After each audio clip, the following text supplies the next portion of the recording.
See, I'm pissed off because a lot of people out there are acting like they don't understand what is actually happening in the city of Chicago in regards to the ICE raids. Let me tell you something. Black people, again, are collateral damage in this. And all the black people that are getting mad at ICE and Donald Trump, hold on, you got to get mad at the politicians right here locally, because it was the politicians right here in your city that decided to dump the migrant issue on the black community like they do every single time. When they came across the border and checked asylum, they were able to come over into our city and get incentives like medical care, 6 months free rent, free transportation, free child care. We fed them each and every day.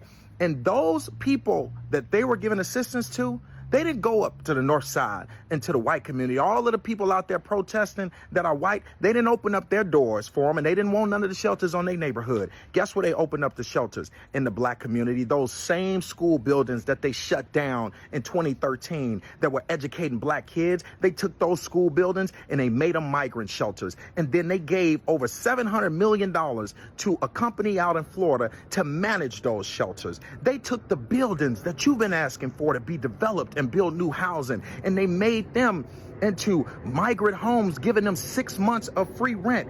They dumped the problem on black community like they do every single time.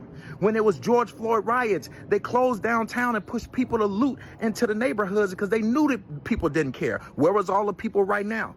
They weren't in our neighborhoods helping us open up back up our businesses. They were not in our neighborhoods helping us clean up. They weren't in our neighborhoods when we were fighting for Laquan McDonald, who was shot 16 times by Jason Van Dyke. I didn't see them at the protest. But now, right now, they want to make black people a part of the fight. When they made us collateral damage in the first place, we are always losing. That's why ICE is raiding buildings where black people are, is because they put them there. They pay for their rent. They pay for their food. They pay for their child care. They pay for everything, but they didn't put them where they live. They put them where black people live because they don't want to invest into the community. So that's the easiest place to dump a problem. So yes, we can say ICE is being aggressive. Yes, we know that our armed forces are always aggressive more to us. But what we can say is that our politicians did it to us. They should have never allowed them to come over here in droves like they did. And then when they did come over here, they should have never put them and dumped them in black communities, acting like we didn't want economic development, like we didn't deserve better schools and deserve community centers and deserve grocery stores. We deserve better. And our politicians need to act like it. Stop putting everything before us.